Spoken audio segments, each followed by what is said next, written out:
Hi, everybody. Welcome to the Scary Breakdown. I'm here with my co host, Jim, and we are going to break down some of our favorite songs off the Broken Images collection. I guess we can call it a collection. Hey, Jim, how are you? I'm doing good. How you doing, Sarah? I am doing fantastic today, and I'm super excited to talk about our song today because it is kind of everybody's favorite. There's a lot of people who claim this as their favorite song, and for good reason, I think. And we're just going to play a clip of it right here.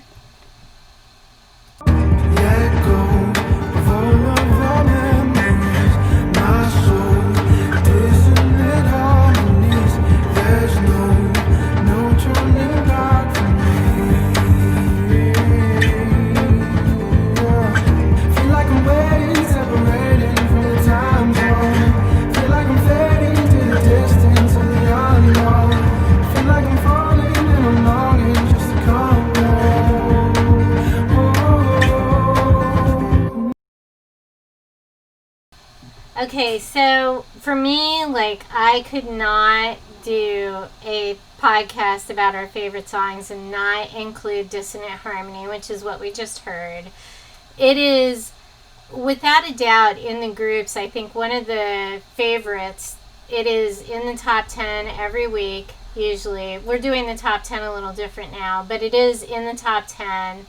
It's, for me, it's not just the music, it's not the lyrics, it's the whole thing. I think this song is brilliant on so many levels, and I loved one of the inspirations I got for doing this was from Corey Jacobs, because he did a genius breakdown of the song, and we learned things about the song, like he did a reverse guitar, and he did all these interesting elements in this song. And I find it interesting because one of the things on American Idol that Lauren Daigle said is that he has this note, this dissonant harmony, and he has a song called Dissonant Harmony, and I doubt that she knew about the song. So it's interesting to me that this is just such a element in his music, and I love that this song is always in the top 10. I wish he would record it and put it back up. I know that the lyrics for me, I honestly think about it as a song about his love for music and not for a woman. That's just what I get from it, but I could be way wrong because we actually don't know stuff like that. But I'm just wondering what your thoughts are on it, because I mean, we run the groups, we know that this is a favorite. It comes up a lot, right? It absolutely does. Like you said, it's on the top three. That fading away. I mean, the name is awesome. Right from that, I mean, I kind of get this idea of the impossibility of a union. It's like a square circle, dissonance and harmony. It's just categorically impossible. And Alejandro's kind of journey thus far, and he's on kind of a search, and his search may be nothing more than to find himself in his music, or find, follow and develop his talent. And yet, these kind of searches, after a while we come to realize that there really is an impossibility of unity. There's an impossibility of ever finding what it is that we look to find.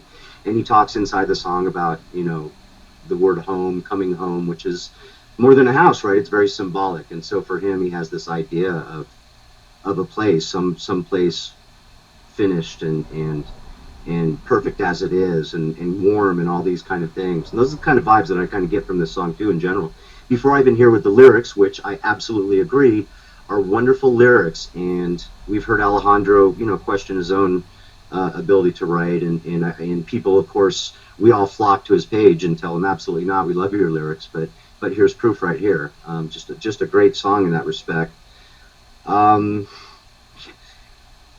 you know, that nebulous kind of sense that he creates, and the impossibility of union, and that in there just is, it's almost symbolic of the whole cluster of themes that he seems to write around: the flying, floating, falling, drifting, Fading. all these kind of Feel themes like I'm go fading very into a well with time that kind zone. of melancholy state of wanting something that you can't have. So yeah, that's kind of what I get out of it. And here we are a year in, and this song, for me is so fresh every time I listen to it.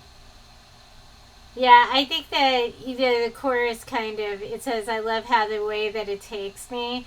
And whenever I hear that, I love that. I love the way that it takes me. I love the way it breaks me down. I love the way that it takes me searching for more. I've always thought that this was about music and his search for that perfect sound or that perfect, because he gets on, and we've seen him break down about the music. He's very hard on himself. He puts stuff up, he takes it down. He said that it's because he's just not happy with the way that it came up, and it could be a chord for him. To us it sounds so good, but I think that he is a perfectionist when it comes to his music, and I think that he is on this intense journey to find this sound that he creates from his head or his stream of consciousness. I really liked it when Speaks Geek, was it Speaks, who said that he had a stream? That was Corey, actually, in the podcast. It said he had this stream of consciousness and he's tapping directly into it.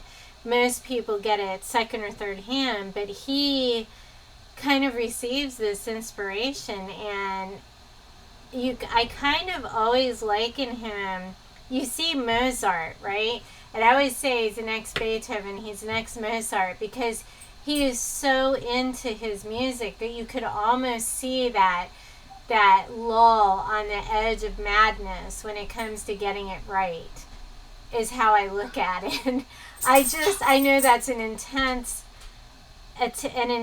description, but it is the way that I feel about his process from what I know about it, which we don't know a ton, but it's kind of crazy and beautiful and mad and insane all at the same time. Oh, we definitely know he's a perfectionist, and I would agree he's definitely on that search to, um, to align the music that he creates with this kind of generalized vision or sound or something like that. I've heard it spoken about, but for me, it's possible that that search within music is also symbolic of a search for, self, love, family, home, all these other things, God, even, and we know how he feels about family. It's, lots of ambivalence. It sounds like he puts a lot of emphasis on it. It's important to him, but the connections really may not be there, you know, at this point yet, Um, anyhow, I just think there's a lot of him in this song, and it sounds silly coming out of my mouth because there's Alejandro in every song. He's a confessional writer. That's the kind of writer and lyricist he is. I agree. I think that I was saying earlier today in the group that it's not, I know that he's super hard on himself and he doesn't, I think, always understand why people think he's so massively talented. And I see that in some of the things he says.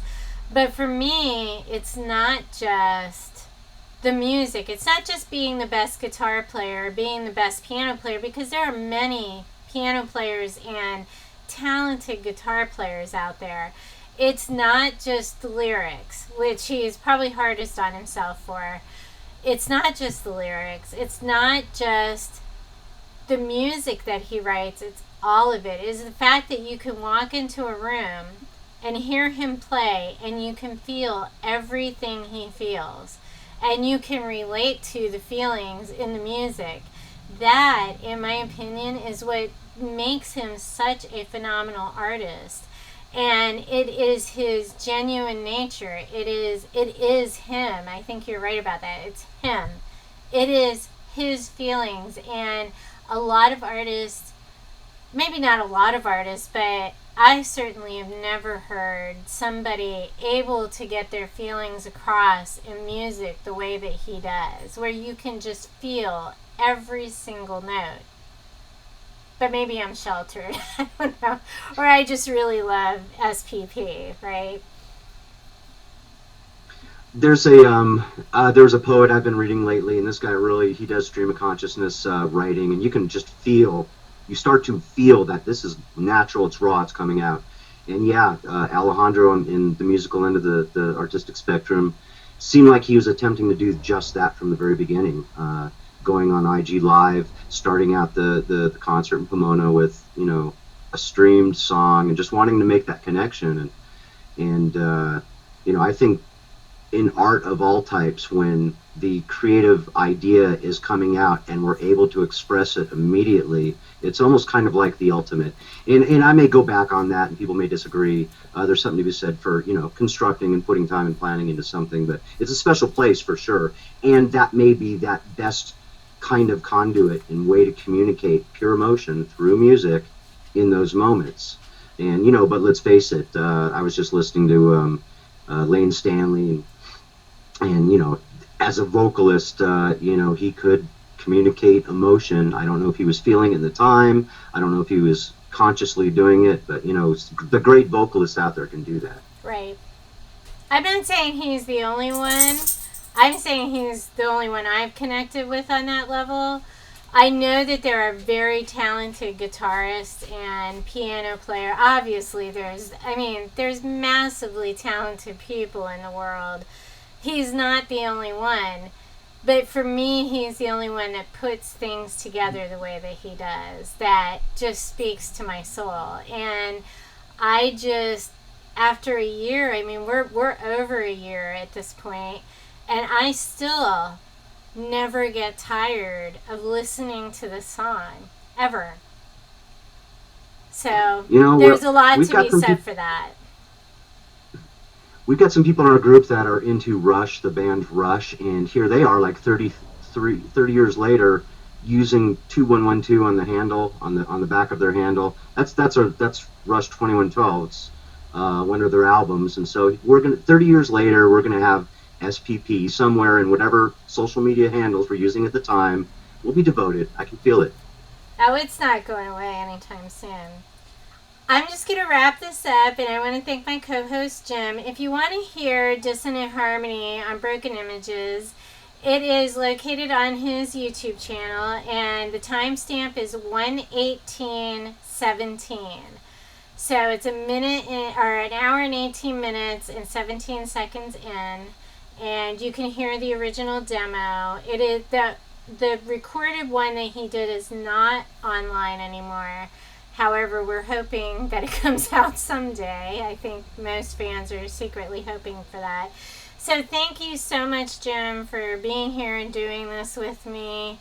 I know that we record a lot and it gets grueling sometimes, but I don't feel like I ever want to do it without you. So you're kind of stuck. Absolutely. My pleasure as always.